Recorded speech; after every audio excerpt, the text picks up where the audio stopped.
What's up, guys? So this is going to be a short but value-packed video, and I'm going to show you how to turn dead cold leads, or at least what you think are dead cold leads, into high-ticket paying clients.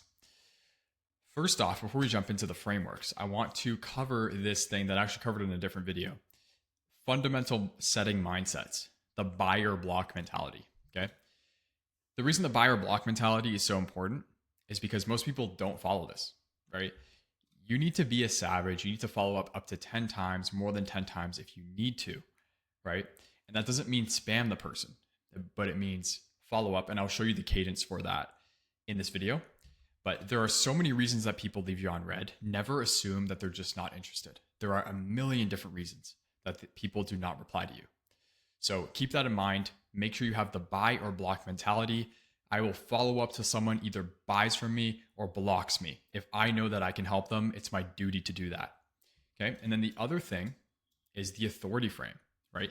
We need to make sure that we're still assuming the authority frame and that they need the solution that we're providing and we don't need them.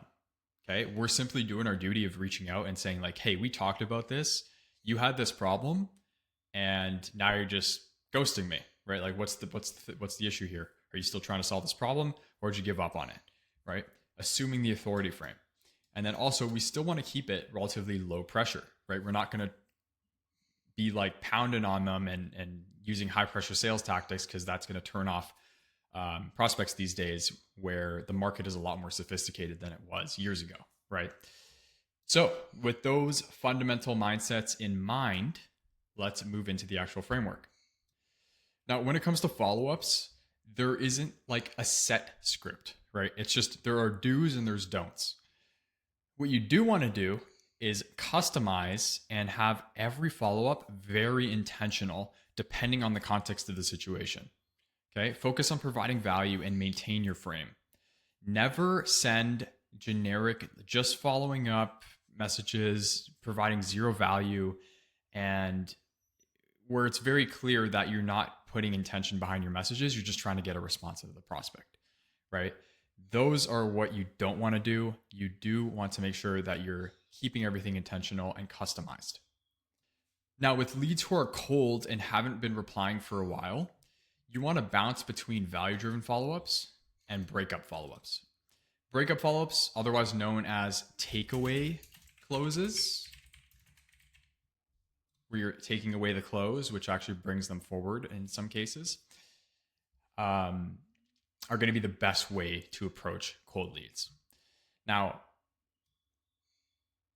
depending on the prospect and their client profile or personality, sometimes value will work better and sometimes breakup will work better, right? But you want to use a mix of the two. So based on the conversation you had with this prospect and what their problem was or what their goal was, create value-packed assets. And these can even be universal assets that you can use for any type of prospect, right? It doesn't have to be just for this one prospect. And you're going to send those assets. Okay, you're going to send, hey man, I was just reflecting on our conversation and how you were struggling with XYZ. I think this would be super helpful for you.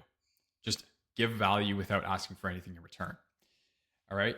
Bonus points if you actually like make a Loom video solving the specific problem that you guys talked about and providing a bunch of value in that video, right? Now, if the value doesn't seem to be working, you're going to move on to breakup follow-ups, takeaway closes, right? This is where you're essentially cutting the BS and getting to the point, right? Where you're saying, hey man, like we talked about this, you're not responding, I haven't heard back. What should we do here? Did you give up on this? Right? And there's different types of messages here. As you can see, there's a bunch of different options to reach out with depending on the situation. But these will recover a decent number of prospects who are just straight up ghosting you. Okay, so I've probably recovered about half of the prospects that have gone cold on either me or my clients using these frameworks here. And in fact, this specific message right here resulted in a client who was ghosting and then became a paying client right after this message.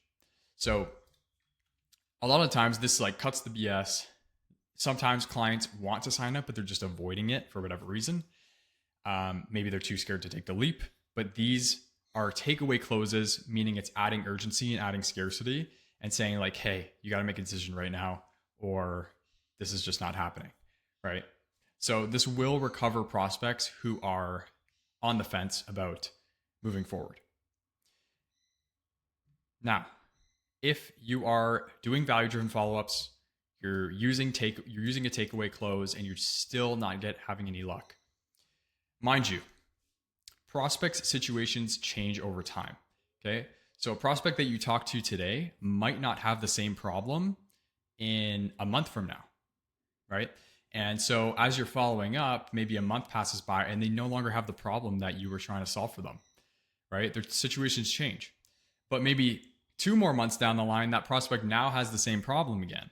Or maybe maybe a prospect who didn't have a problem when you first chatted with them now has the problem, right? And so prospect situations change very, very quickly, okay, in the span of weeks or months. And so it's important between each follow-up to space them out even more. So if I follow up with a prospect a few times, maybe I space it out by a few days. And then if I'm not getting a response, I'll space it out by a week for each message. And then if I'm still not getting a response, I'll follow up every other week, and then maybe every month, and go on from there, right? And then you can just essentially follow up once a month at that point. Prospect situations will change, so never give up on prospects who are qualified and you know you can help them. Okay, so that's the importance of having a CRM. Track these leads, follow up with them ruthlessly. Use the buyer block mentality. Okay, so this is how you're going to, you or your setter, this is how they're going to, and if you have a setter, send this to them. This is how you're going to recover cold, dead leads and turn them into high ticket clients. This is the key to running a profitable funnel, right? If you're running ads, this is the kind of stuff that makes your ROAS soar because you are not letting anything slip through the cracks. And that's super important. All right. So that is essentially the framework that you should be using for those cold leads. And in terms of the cadence, like I said, space it out a little bit more every time you follow up with them. Start off by spacing out by a day or two, then more days, and then a week, and then a couple of weeks, and then a month, etc. Sometimes you might not get the deal for 3 months, maybe 6 months. But if you close a high ticket client from following up with them once a month using this framework, I would say that's worth it. So anyways, that is the framework. I hope this was valuable. Let me know if you have any specific questions about this framework in the comments, and I'd be happy to help. All right, I will see you guys in the next video.